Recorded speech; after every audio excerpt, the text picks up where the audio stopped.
Welcome to episode 2 of Night Out at the Cinema.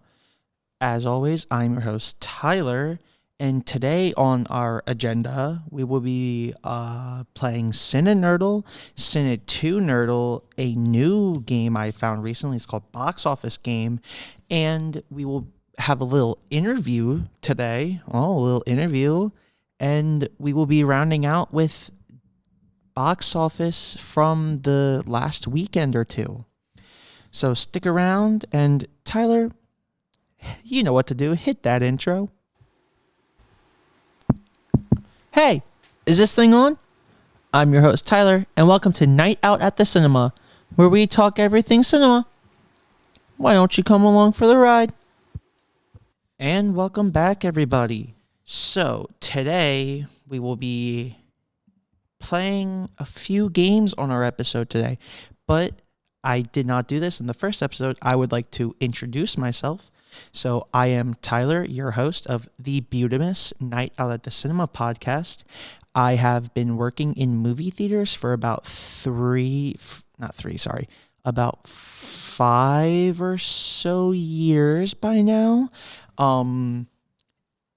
I honestly love my job. I started with Regal when I turned 16 in 2018. It was my first ever job. I worked up until COVID hit, when COVID first hit the US and everybody shut down because of the pandemic. I worked up until 2020. It was March 13th. I remember that date vividly because me and my old coworker and still my friend to this day, Alden, we went to go see Bloodshot in 4DX at the Warrington Regal, and I saw somewhere that it was posted that I think it was on social media before they even told their employees at Regal, before they even told us that we were being shut down. I saw it on social media of all places. Am I right? So we went to go see Bloodshot in 4DX. It was a good movie. I enjoyed it. 4DX is amazing. I love 4DX. But yeah, I worked up until 2020, and then we came back in August of 2020 when Tenet and New Mutants came out. There was an early showing for Tenet on my birthday that year, and I got to go watch that lovely masterpiece from the Christopher Nolan. Love that man. That guy is an amazing director. But yeah, and then they shut back down in October because I went to go see Empire Strikes Back, and then we shut back down again. And then I kind of was like, I'm done with Regal right now. I don't know when they are going to reopen. Went over to Red Robin to work for a little bit. That was a little bit of a treat. Only was there for a few months.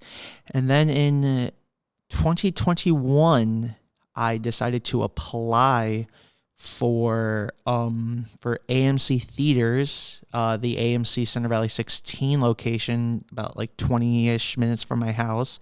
So it's more of a commute than when Regal was, because Regal's behind my house. It is now an RC Theaters, but it was Regal at the time. That was right behind my house, so it was a minute or two drive. And yeah, I've been working at AMC Theaters from March of 2021. My hire date was March 31st, 2021, when Godzilla vs. Kong came out. And this weekend we have Godzilla X Kong, The New Empire, coming out this weekend. And I love my job there. I am a crew leader, so I get to boss the crew around. That's fun. But yeah, I've been working there ever since. I did become supervisor that summer, and then I had to drop supervisor because of coming here to Millersville. But yeah, I honestly love my job. I love some people I work with. I've made so many friends there that have now quit, and so many friends that have now stayed. But yeah, honestly, I love my job. I love cinema, and that's why I do this podcast, because I love cinema, and cinema is my life. So yeah, that's a little bit of a background of me. But right now, we're going to jump into Cinenerdle. It is a weekly game I try and play every day. There's a different, you try and guess the weekly theme, which is always fun for me. I love trying to guess it. It is my favorite thing, but let's hop into Cinenerdle. Okay, what square are we going to go with? We're going to go with eyes closed, this square. Top right. Okay, that doesn't really help much. It's a white background with looks to be grayish smoke, possibly a black and white movie. Let's go to the middle. All right, that kind of, there's a flag on top of something that kind of doesn't help. Oh, wait, I know what this is. Oh, I know what this is. It looks like to be an oil rig. We're going to go with Mad Max Fury Road. And it was Mad Max Fury Road. Yay. And then you have to try and guess the themes. So the first one, I freaked out for the first one. It was Dune, 2021 Dune. Love that movie so much. I'm an avid Dune stan. And then day 2 was Raiders of the Lost Ark. So Tuesday was Raiders. Yesterday I did not play, sadly. That was No Country for Old Men. Javier Bardem's in that movie. I kind of want to watch it because of him. I hear he's amazing in that movie. And then today's day was Mad Max Fury Road from 2015. And then last week's theme is Al Pacino. I'm going to go Blockbusters. Not the theme. Okay, so we have to try and guess tomorrow again, which I will possibly play tomorrow. And then another one I found that I actually love a lot with Cinenerdle is Cine2Nerdle. It's puzzles, and you have to like match everything with each other. So we have, this is puzzle 512. So it's Saber, Planet, Sci-Fi, Clint Eastwood, Escape, Talking Apes, Post-World War II, Machine Gun Leg, Phil Collins, True Story, Terror, Japanese, -1, Robert Rodriguez, Alcatraz, and finally Trash in the Camp. Okay. So something with Planet of the Apes. Alcatraz? No. Okay. Post-World War II, Sci-Fi, -1. Those are all yellow. So is Planet, Escape, and Talking Apes. Oh, wait. Oh, Escape from the Planet of the Apes. Okay. So we had Post-World War II and -1. And Sci-Fi are all one. We're going to go Machine Gun Leg. No. Okay. Terror. No. Saber? No. Robert Rodriguez. All right. No. Okay. Phil Collins, Planet? No. Okay. Escape. Oh. Is this a true story? Perfect. Escape from Alcatraz. Clint Eastwood, Patrick McGowan. McGohan. I don't know. We're going to go Japanese with the bottom. Yes.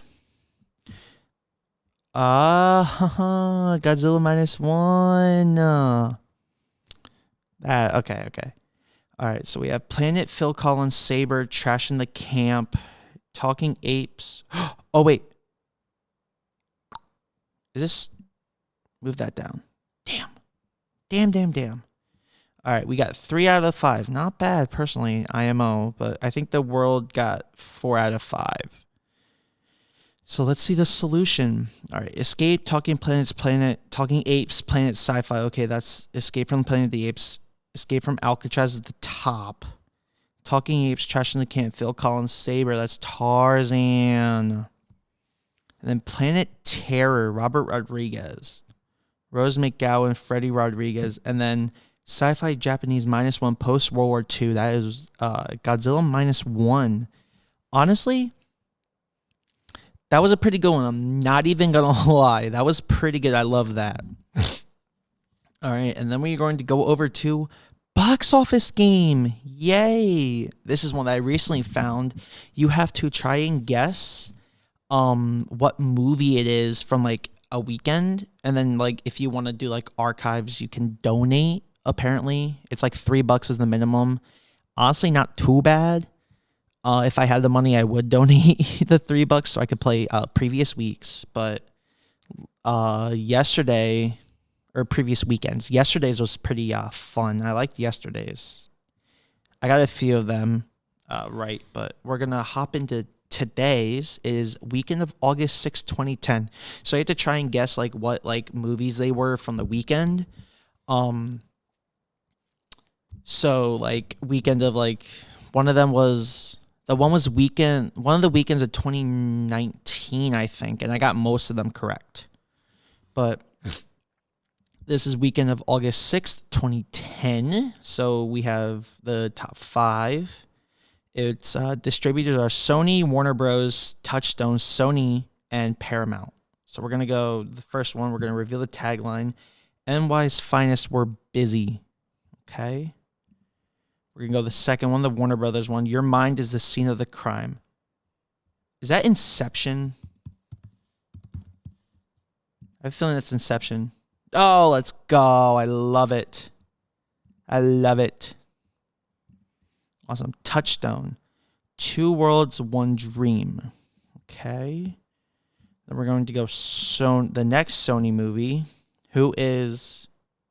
It's a 4-letter name.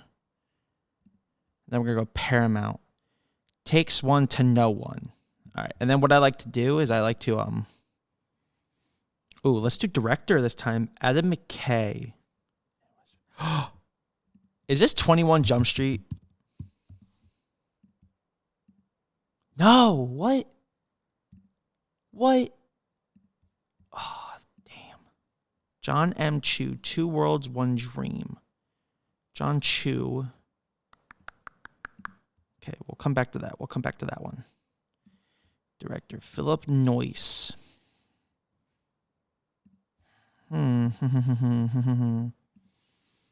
Jay Roach. Takes one to know one. Let's go the actor. Paul Rudd.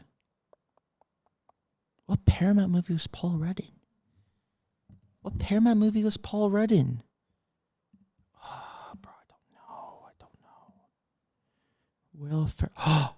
The Other Guys?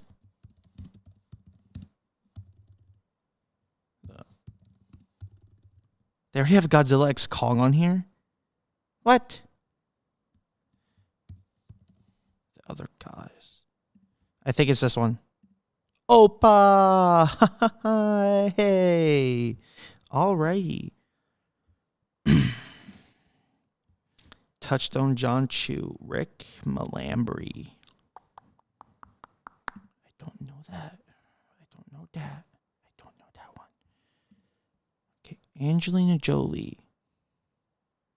Is this Salt? Oh God, Saltburn. Let's go.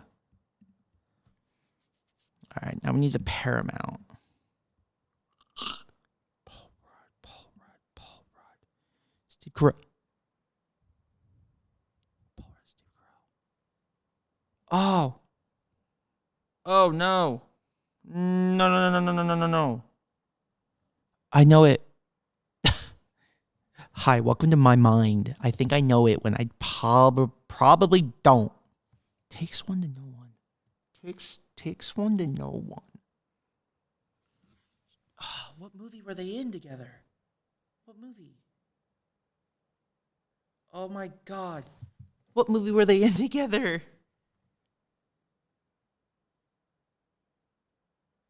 Not 50-50. That's Joseph Gordon-Levitt. Not 50-50. Oh my God. Who's the third actor? Oh my God, I don't know. Bro, what? I don't know this. This is saddening. Oh my God. I'm just going to reveal all the hints. Yeah. Rising executive Tim Conrad works for a boss who hosts a monthly dinner in which the guest who brings the biggest buffoon gets a career I actually don't know what it is. Oh my God. Tim plans on not attending until he meets Barry, man who builds dioramas using stuffed mice. Barry's blundering but good intentions send Tim's life into a downward spiral, threatening a major business deal and possibly scuttling Tim's engagement to his fiancée. Bro, I actually don't know what this is.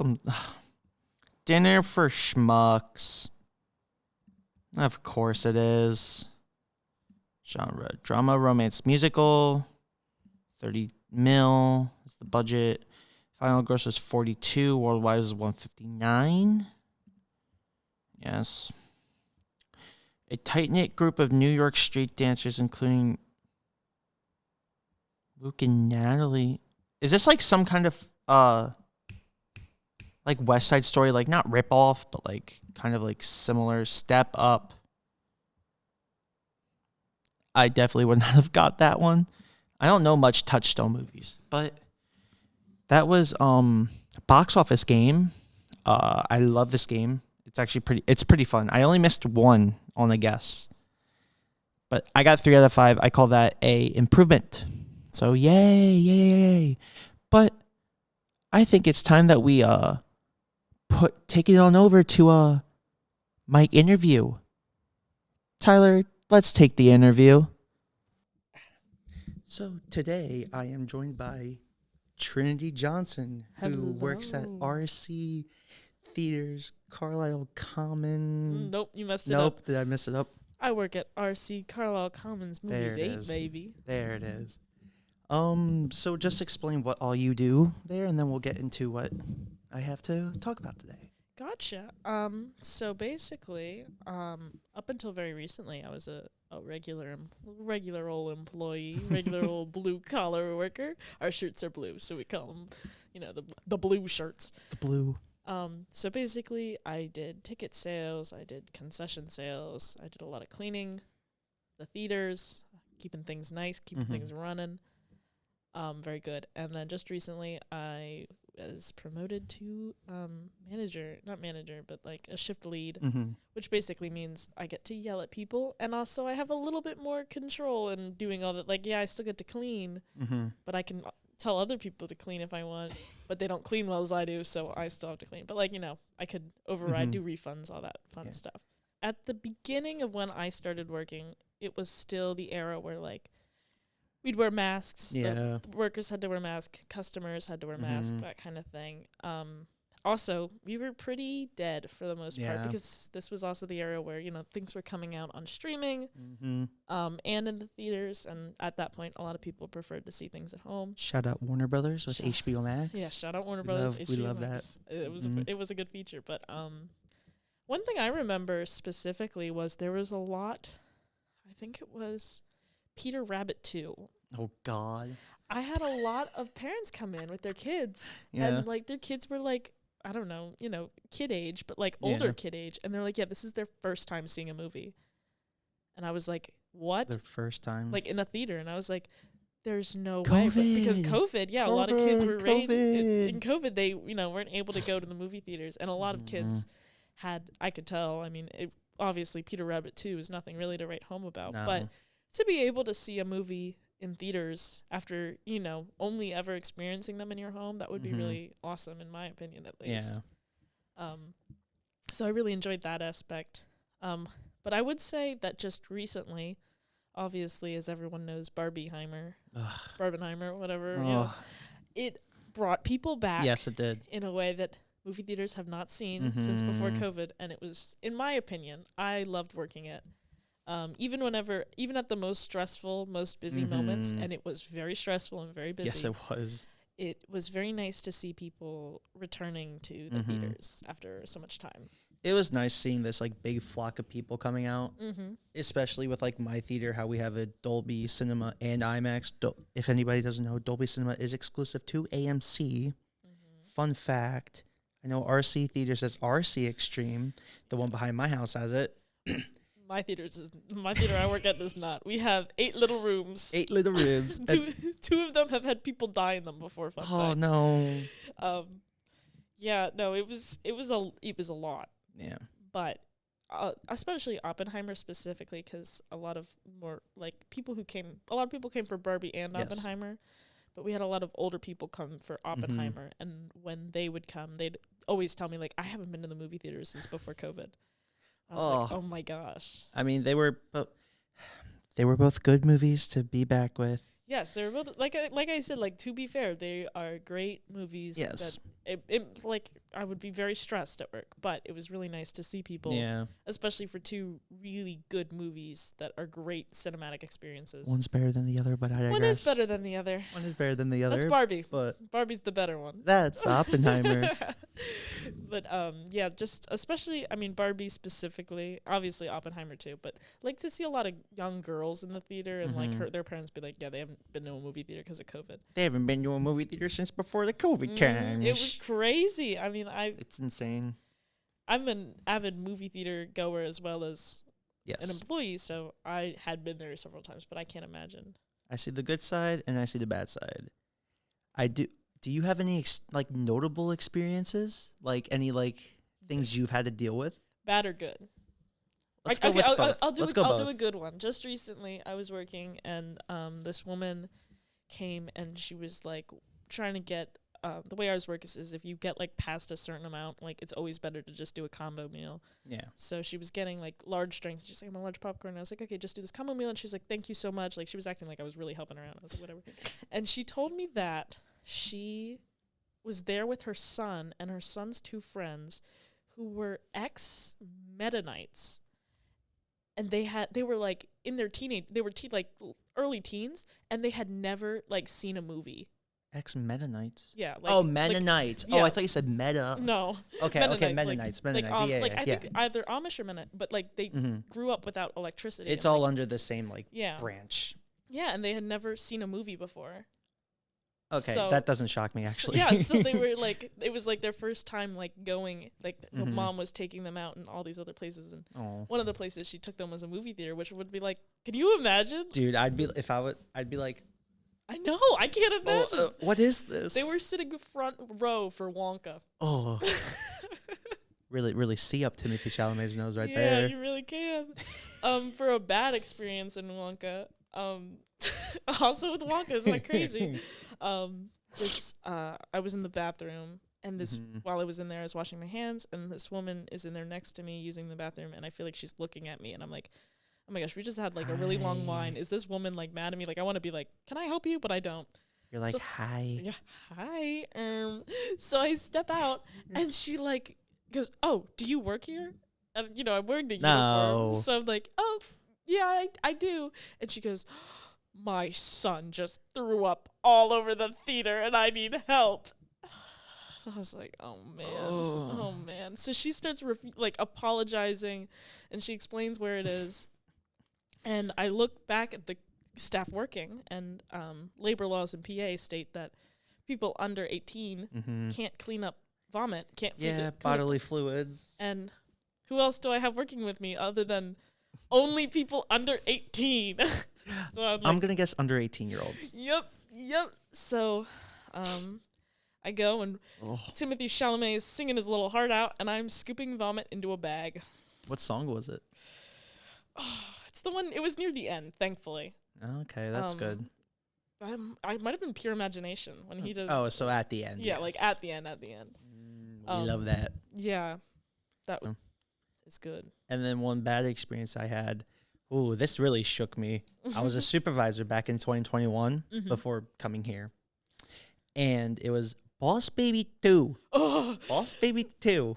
All right. So this lady comes out to me. I'm behind stand with like all my employees, all my underlings. And she says something like, oh, a guy's on his phone on FaceTime during the trailers, blah, blah, blah. And I'm like, okay, I'll get a manager. We'll go over there, right? My one manager was upstairs dealing with something with his mom. And then I radio for both of them. I radio for my manager, Mike, who's now a GM at AMC Pottsgrove 12. And my manager, Nick, who's still at the AMC that I still work at. And we go over there, and this is going to really ruffle your tail feathers. Little warning about what I'm about to say. We go to Theater 6, right? We're standing out there, and my manager goes in with her.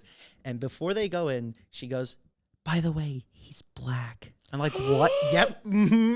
Yep. Oh my gosh. Little trigger warning there. Sorry to everybody. And then he comes up with the guy, and the guy has this probably like 5-year-old son with him, just standing there, and he's like cursing at all of us. And he's like, he goes to my manager, and he says to him that like pulled him out of the theater, and then my other manager came down with us.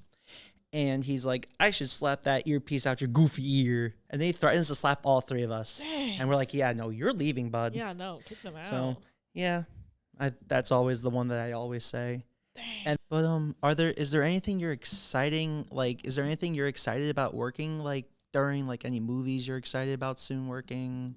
I'm not currently going to be working it because I'm here. Yes. However, actually, I probably will go home a weekend or two. Godzilla, X Kong. I think go home this weekend to work. Yeah, so I like the big. It's gonna be interesting. I like big event movies, even Yeah. though they make it busy. I also enjoy it.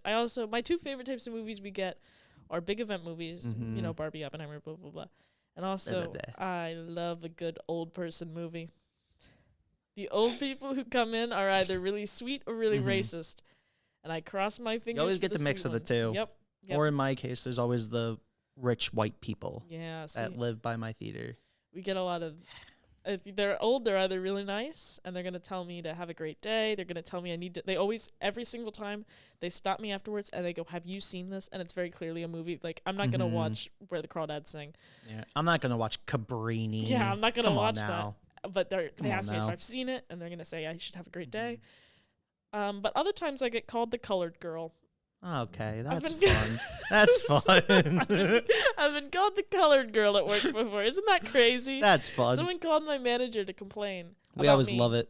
Yeah. So So big event movies. yeah, big event movies, and then I also like smaller movies with old Yeah. people. Sometimes Sometimes depends. depends on Depends the how, movie. Depends how evil they are. Mm. Yeah. But oddly, I don't like. I like big event movies, but I don't really like working superhero movies. Yeah, they always bring the worst out of people. They bring the worst out of people. Especially when you get spoiled walking to the theater and it's opening night of like Endgame. Ooh, That's bad. Yeah. yeah. Well, I would like to thank Trinity Johnson, fellow movie theater employee who's been in the business for a few years now. Yes, I have. Thank you very much for being here. Yes, and thank you for having me. I love talking about movies. I love talking about what I'm passionate about. No problem. And let's take it back to the pod, baby. Let's go. All right, so that was the interview with Trinity Johnson. I would like to thank Trinity Johnson again for for letting me interview her. It was a treat to hear. So the last thing on the agenda for today is we're gonna go over the last thing or two that I want to go into on this week's episode is the box office for last weekend, March 22nd to 24th. And I think I'm going to do the weekend before as well because I did not talk about it last week. March 15th to the 17th. So last weekend we saw the release of Ghostbusters Frozen Empire, Immaculate, and Late Night with the Devil. So Ghostbusters Frozen Empire grossed $45 million over the weekend. So it took the number 1 spot. Dune Part 2 came in second with $17.6 million. Kung Fu Panda 4 came in third with $16.5 million. Immaculate brought in $5.338 million. And Arthur the King brought in $4.264 million. And finally, Late Night with the Devil brought in $2.8 million over the weekend. Honestly, I did not think that Ghostbusters Frozen Empire was going to do that well, mostly because of everything that I heard about it. People were saying that it was not that good of a movie, which I haven't seen it yet, but I can see where people are coming from. Apparently, like, the original Ghostbusters are only in it for like 5 or like not even like a big chunk of the movie. Like they're in it for a little bit of the movie. So that's kind of not depressing, but that's kind of like sad to hear because Ghostbusters they brought back literally the original Ghostbusters in Afterlife. So you think that they would like want to have them in there more, but whatever. Sony, do what you do. Dune 2, I'm kind of happy it's still making like upwards of over 10 million, over 15. Dune 2 is one of my favorite movies of this year so far, and we are only in March. And honestly, I don't see anything else being my favorite of the year. Possibly maybe Deadpool Wolverine, but yeah, Dune Part 2, like I said, brought in $17.6 million. That is a good third weekend. Even though it went down 38%, it's still, in my opinion, good. Good bring in. And then we have Kung Fu Panda 4 that brought in $16.5 million. Honestly, I could care less for the Kung Fu Panda movies. Didn't have an interest watching them growing up. So, yeah, 16.5 went down by 45%. Not such a big drop per se, but a drop nonetheless. Immaculate came in fourth over the weekend, bringing in 5.3 million. I heard the first half. I think it's the first half is not that good. The second half is where it like gets its ground and gets its footing and gets going. So 5.3 million for a Neon movie. I think it is. I want to say it's Neon. Yes, it is Neon, directed by Michael Mohan. Pretty good for Neon, not gonna lie. What was the budget for Immaculate?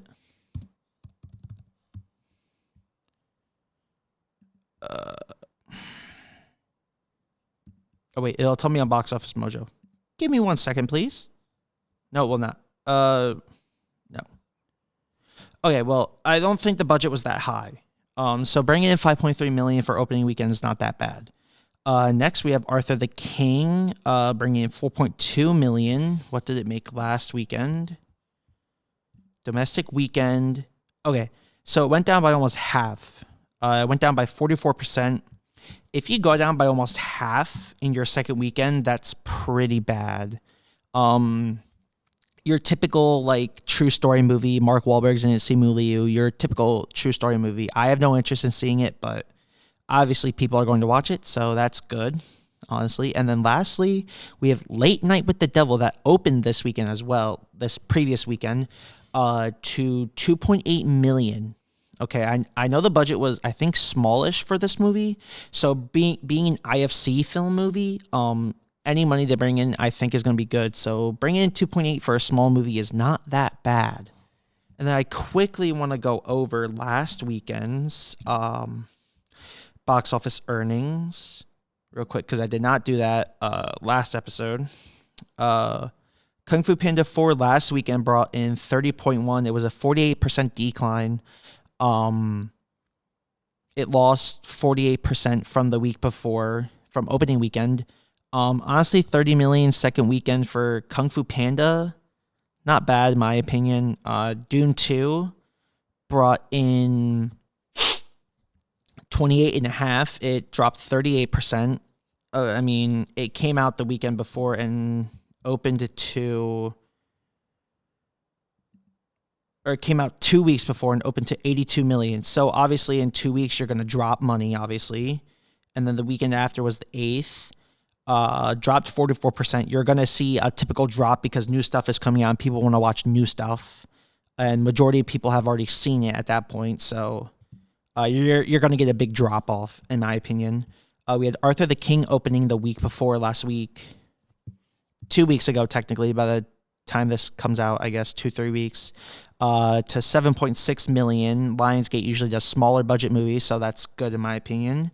And then we have Imaginary opening at 4th last weekend, or 2 weeks ago, sorry, with 5.5 million, almost half of it what it made the week before, because I think it came out the week before. Going down by almost half is not too good in my opinion, not gonna lie. And then we have Cabrini brought in 2.8. It was a 60.8% decline, or a loss. Angel Studios is a small company. If you don't know what they are, they do like I guess, religious movies. They did Sound of Freedom over the summer last year. That was the like big hit movie in my opinion. I was there for that. In my opinion, I did not like what everybody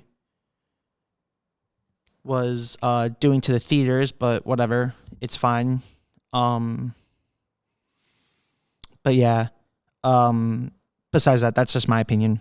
Cabrini, 2.8 million 2 weeks ago, and then we finally had Love Lies Bleeding, which was the biggest incline, the biggest plus I think I've ever seen, with 1,555% from what it made its opening weekend.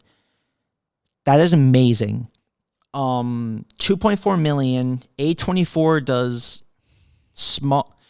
They've been getting into bigger budget movies, but yeah, Love Lies Bleeding was an amazing movie. We talked about it on last episode. It was amazing. It's in my in my top 10 A24 movies probably. It's just an amazing movie. So to see that it went up 1.5 thousand, holy, that's amazing.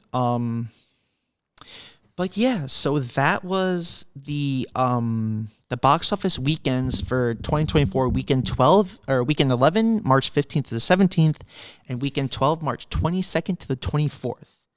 Again, thank you guys so much for tuning in. Make sure to hit that subscribe button on YouTube and like and share with everybody you know. Now, Tyler, let's take that outro. Thank you for listening to Night Out at the Cinema. Make sure to tune back in next time for another discussion in the world of cinema. And be on the lookout on our social medias for any news. Enjoy your night, everybody.